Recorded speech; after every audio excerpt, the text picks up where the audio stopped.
اللہ الرحمن الرحیم وَلَكُمْ نِصْفُ مَا تَرَكَ أَزْوَاجُكُمْ إِن لَّمْ يَكُن لَّهُنَّ وَلَدٌ فَإِن كَانَ لَهُنَّ وَلَدٌ فَلَكُمُ الرُّبُعُ مِمَّا تَرَكْنَ مِن بَعْدِ وَصِيَّةٍ يُوصِينَ بِهَا أَوْ دَيْنٍ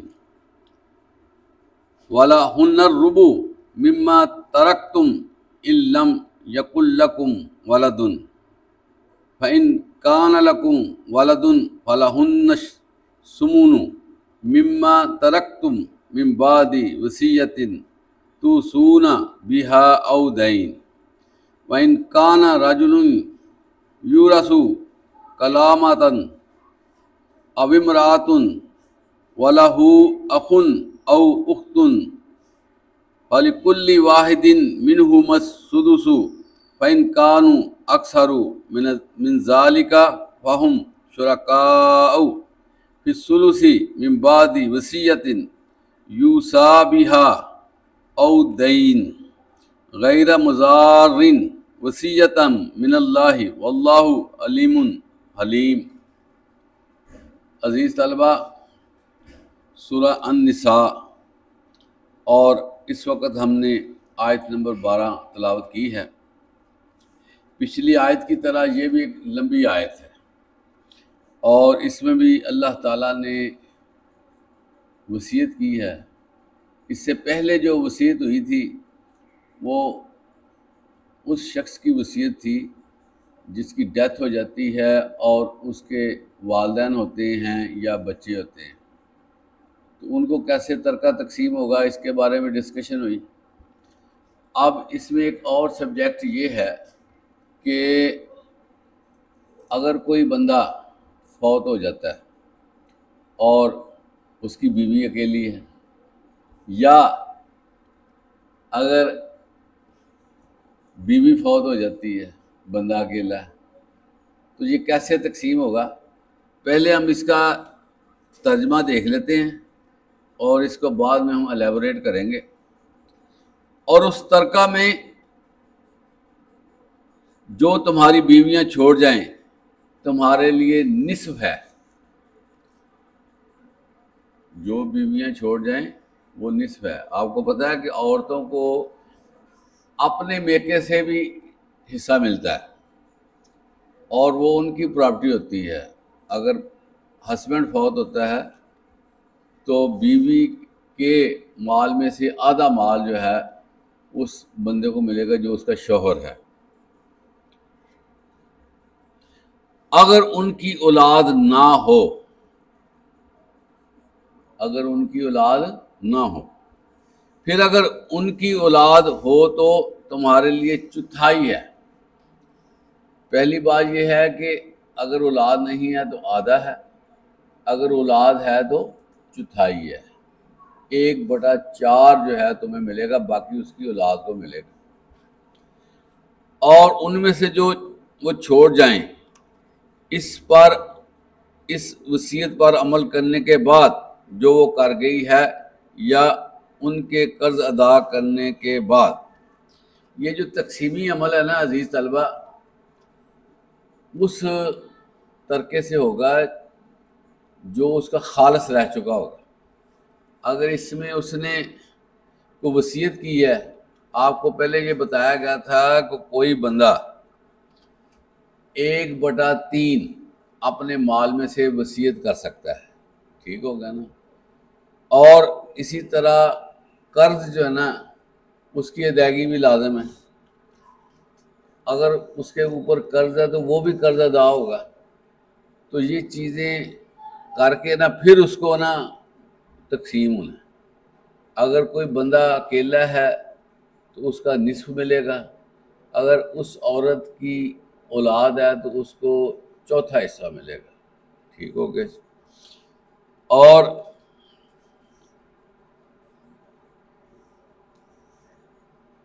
ان بیویوں کے لیے ان میں سے جو تم چھوڑو چوتھا حصہ ہے۔ اس کا اگلا حصہ یہ ہے کہ اگر بیویاں جو بندہ چھوڑتا ہے تو اس کو بیوی کو چوتھا حصہ ملے گا۔ اگر تمہاری اولاد نہ ہو تو پھر اگر تمہاری اولاد ہو تو ان کے لیے ان میں سے جو تم چھوڑ جاؤ 8واں حصہ ہے۔ یہاں پر آپ دیکھیں کہ مرد کے لیے عورت کا چوتھا حصہ تھا، اور اگر جو ہے وہ مرد چھوڑتا ہے اور اس کی اولاد موجود ہے تو اس کی بیوی کا 8واں حصہ ہے، اور یہ 8واں حصہ جو ہے نا پہلے نکالا جائے گا، بعد میں تقسیم ہوگی۔ اور اسی طرح جو قرض بندے کے سر پر ہے یا جو اس نے وصیت کی ہے، یہ سارا معاملہ اس کے بعد ہونا ہے، یعنی کہ پہلے والی کنڈیشن ہے۔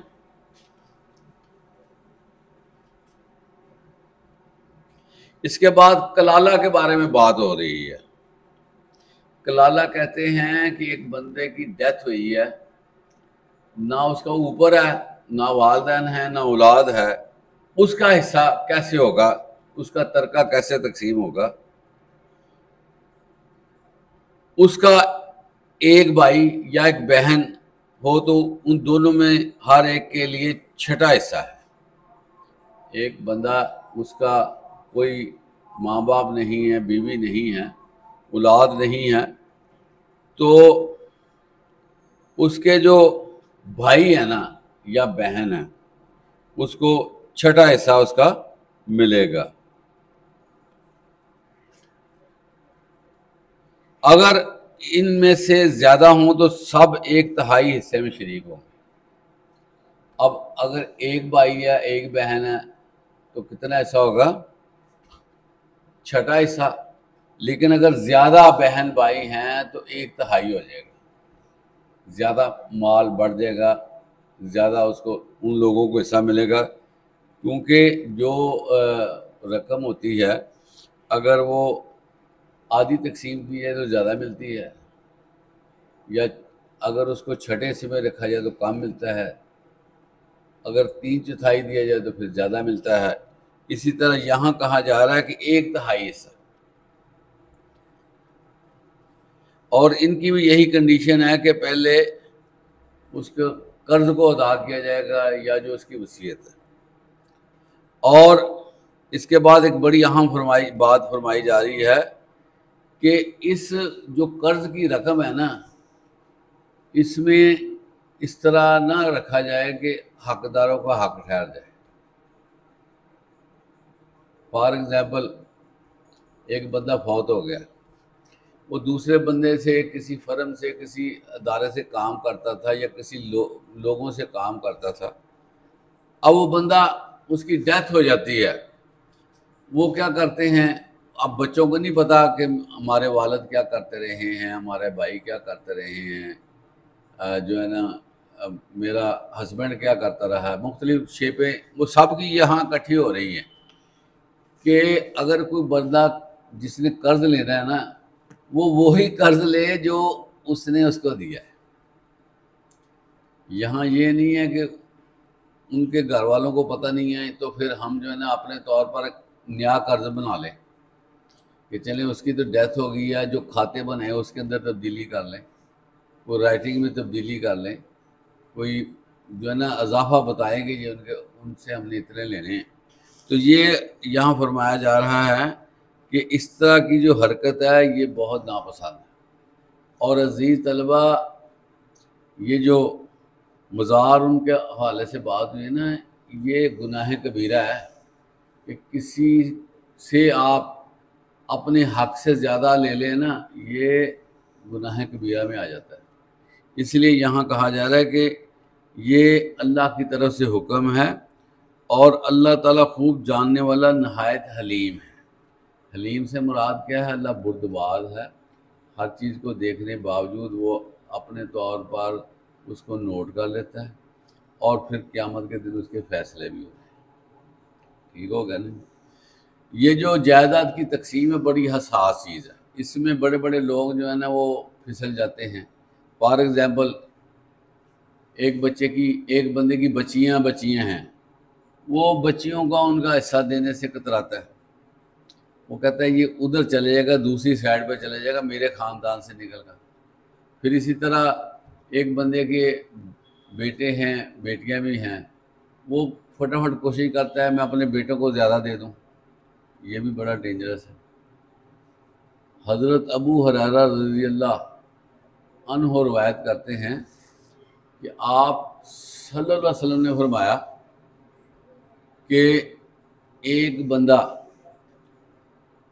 گناہ گار ہے، وہ اتنا اچھا نہیں چلا زندگی، اور اس نے 70 سال زندگی گزاری ہے، یہ بڑی پوائنٹ والی بات ہے کہ وہ اتنا تابع فرمان اسلام کے نہیں رہا، وائلیشن میں بھی رہا، لیکن جب آخری وقت آیا نا اس نے ایسے ترازو پکڑ لیا اور کہا کہ جس کا جو بنتا ہے میں نے دینا ہے، خواہ وہ بیٹی ہے یا بیٹا ہے۔ آپ نے فرمایا کہ اس بندے کا آخری عمل جو ہے نا اللہ کو پسند آ گیا، اللہ اس کو معاف کر دیں گے۔ جس بندے کا آخری عمل جو ہے وہ ٹھیک ہوگا نا، اللہ تعالیٰ اس کو بخشیں گے۔ بندے کی جو ہے نا اپنا معافی یا بندے کی آخرت میں جو نکاسی ہے وہ اس کے آخری عمل پہ ہے۔ اس لیے کوشش کرنی چاہیے رات کو اپنی آنکھوں کا غلط استعمال نہ کریں، کوئی 2 نمبری نہ کرتے سو جائیں، کوئی فضول حرکت کرتے نہ سو جائیں۔ میں آپ کو بتاؤں جو بندہ فضول حرکت کرتے ہوئے سو جائے گا نا، اس کا وہ آخری عمل گنا جائے گا، حالانکہ وہ سو گیا۔ میتھمیٹیکلی لاجیکلی میں آپ کو بتا رہا ہوں کہ جو بندہ جو عمل کرتا سوئے گا نا وہ وہی ہوگا جو اس نے، اگر اس کی سوتے ہوئے ڈیتھ ہو جاتی ہے تو اس کے بارے میں لکھا جائے گا کہ یہ جو ہے نا فحشہ فلمیں دیکھتے ہوئے سویا۔ اگر وہ غلط کاری کر رہا تھا اس کی ڈیتھ ہو جاتی ہے تو اس کے بارے میں لکھا جائے گا کہ یہ فلاں کرتے ہوئے سویا، حالانکہ وہ سو گیا۔ عزیز طلبہ، میں آج آ رہا تھا تو ایک بندے کی ڈیڈ باڈی پڑی ہوئی تھی، اور مجھے نہیں پتا کب سے پڑی ہو، مجھے لگتا ہے رات کی پڑی ہوئی ہے، ڈیڈ باڈی رات کی پڑی ہوئی ہے۔ یار سارے لوگ اس کے قریب سے گزر رہے ہیں، کیونکہ صبح کے وقت کوئی ایمرجنسی سسٹم ہوتا ہے جو ہے نا، اتنا بندے کے پاس ٹائم نہیں ہوتا۔ اب وہ بندے کی ڈیڈ باڈی پڑی ہوئی ہے، کوئی بندہ اس کو ہاتھ لگا رہا ہے، جا رہے ہیں۔ بندے کی ویلیو کا آپ اندازہ لگا لیں۔ یہاں پر جو ارب پتی بھی ہوتا ہے نا بندہ، یقین کریں کہ جب اس کی ڈیتھ ہوتی ہے وہ ڈی ویلیو ہو جاتا ہے، اور بندے کا جو کردار ہے نا، جو عمل ہے، اس نے اس کو زندہ رکھنا ہے۔ عمل سے زندگی بنتی ہے، جنت بھی جہنم بھی۔ یہ خاکی اپنی فطرت میں نوری ہے نا ناری ہے۔ اس کا مطلب کیا ہے کہ بندے کو ویلیو ملنی ہے اس کی عمل کی بنیاد پہ۔ اب بندہ جو ہے وہ ڈنڈی مار جائے، ایک تو یہاں پر ڈی ویلیو ہو گیا، اس کے بعد اللہ کے ہاں بھی ڈی ویلیو ہو گیا۔ بات عزیز طلبہ یہ ہے کہ جو ہماری ہے نا زندگی کا معاملہ، یہ بندے کی اتنی اہمیت نہیں ہے۔ یہاں پر ایک بندہ جو ہے وہ کسی طرح تکلیفوں میں مر جاتا ہے نا تو اتنا وری کرنے والی بات نہیں، لیکن اگر وہی بندہ جو ہے وہ اس برائی میں مر جاتا ہے جو اللہ کو ناپسند ہے تو وہاں پر معاملہ بڑا گڑبڑ ہو جاتا ہے۔ 2 بندوں کا واقعہ آتا ہے حدیث میں، ایک بندہ سامنے آئے گا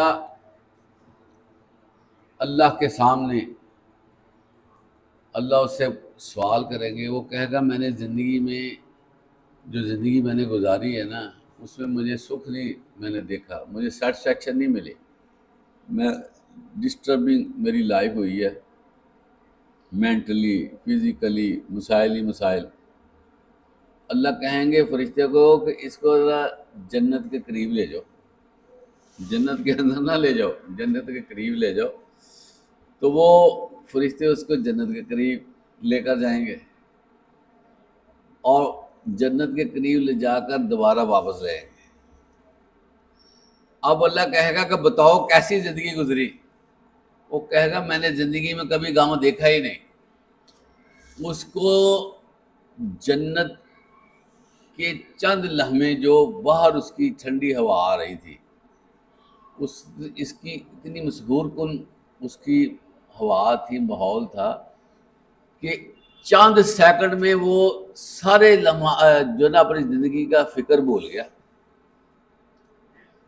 اور ایک بندہ لایا جائے گا جو بڑا لگژری ہوگا، جس نے ایسے ڈالر رکھے ہوں گے، ایسے مزے لوٹ رہا ہوگا، بڑی اسپیشل لائف وہ گزار رہا ہوگا، اور ہو سکتا ہے اس کا اپنا جیٹ طیارہ بھی ہو، تو انجوائمنٹ کی حدوں کو چھو رہا ہوگا، لیکن اللہ کے ہاں پیش ہو جائے گا۔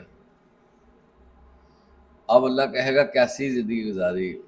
وہ کہے گا میں نے بہت ہی پیاری زندگی گزاری، بڑی لگژریس میری لائف تھی۔ تو اللہ کہے گا فرشتوں کو کہ اس کو ذرا جہنم کے تھوڑا سا قریب لے جاؤ۔ اب وہ قریب لے جایا جائے گا، اللہ کو جہنم میں داخل نہیں ہوگا، دوبارہ واپس آئے گا، پوچھا جائے گا ہاں، وہ کہے گا میں نے زندگی میں سکھ دیکھا نہیں۔ عزیز طلبہ، یہ جو ہماری زندگی ہے نا، ہماری زندگی، اللہ پوچھے گا کسی بندے سے کہ تم کتنی دیر دنیا میں ٹھہرے؟ اللہ کو وہ ٹھیک ٹھاک ٹھہرا ہوگا، وہ کہے گا یا اللہ میں ایک دن یا ایک دن کا کچھ حصہ ٹھہرا ہوں۔ زندگی کیا ہے؟ ایک دن یا ایک دن کا ایک حصہ۔ تو اس لیے ہمیں نا جو ہمارا پریزنٹ ہے نا، پریزنٹ، اس کا خیال رکھنا چاہیے۔ جو موجودہ ہے نا آپ کی عزیز طلبہ زندگی، پتہ کون سی ہے؟ پتہ کون سی ہے؟ جو آپ اس وقت گزار رہے ہیں۔ پچھلی ختم، پچھلی ختم، ایسے ہی ہے نا، پیج جو ہے آگے ٹرن اوور ہو جاتا ہے، پیج آگے آگے بڑھ رہے ہیں، پچھلی ختم، پچھلی ختم۔ جب بندے نے مرنے کے قریب ہو جانا، کیا اس کو پچھلے سارے انجوائمنٹ یاد ہونے ہیں؟ اس نے کہنا میں تو یہاں پر، اس کو پتہ ہی نہیں ہونا کیا ہو رہا ہے۔ بڑے بڑے لوگ جو ہیں وہ مرتبہ پہ رہے ہیں، اور یقین کریں ان کی ڈیتھ کے وقت وہ زیرو پہ تھے۔ بڑے بڑے مسائل دیکھیں ہیں آپ بھی، سوشل میڈیا پہ بھی دیکھ سکتے ہیں، بڑی بڑی ڈینجرس بیماریاں بندے کو لگ جاتی ہیں، بندہ فارغ ہو جاتا ہے، کروڑوں روپیہ نظر بھی آ رہا ہے، مکانات، پتہ نہیں کیا کیا وسائل ہیں، بندہ کچھ بھی نہیں کہتا میرے پاس کچھ بھی نہیں، میں کیا ہوں، کچھ بھی نہیں۔ اس لیے عزیز طلبہ یہ جو وراثتی مسائل ہیں نا، یہ بڑے اہم ہیں، اس میں بڑا خیال رکھنے کی ضرورت ہے کہ ہم صحیح طریقے سے چلیں، اور اس کا طریقہ یہ ہے کہ ہم خود سیکھیں۔ اب ہم کہیں کوئی ڈیتھ ہو گئی ہے، چلیں جی اب پتہ کریں، پتہ کرنے میں کوئی حرج نہیں ہے، لیکن اپنا ذہن لڑانا بھی ضروری ہے۔ جب اللہ تعالیٰ نے خود یہاں باتیں کی ہیں، ہم کہیں نہیں ہم نے کسی اور سے پوچھنا ہے، تو اپنے بھی اس میں کنسیڈریشن کر لیں، غور و خوض کر لیں، تاکہ جو ہے وہ کنسیپٹ کلیئر ہو جائے۔ یہ جو جائیداد کے حوالے سے تقسیم کا عمل ہے نا، یہ اتنا کمپلیکیٹڈ نہیں رکھا گیا، سمپل سی باتیں رکھی گئی ہیں، لیکن اس کو سمجھنا ضروری ہے۔ اب ہم اس کو سمجھیں گے نہیں تو کیسے بھی پتہ چلے گا کہ وراثتی تقسیم کیسے۔ تو اس لیے جو بندہ مرنے لگتا ہے نا، اس کو بھی پتہ ہونا چاہیے۔ اللہ تعالیٰ ہمیں ان چیزوں کو سمجھنے کی توفیق عطا فرمائے۔ وآخر دعوانا الحمدللہ رب العالمین۔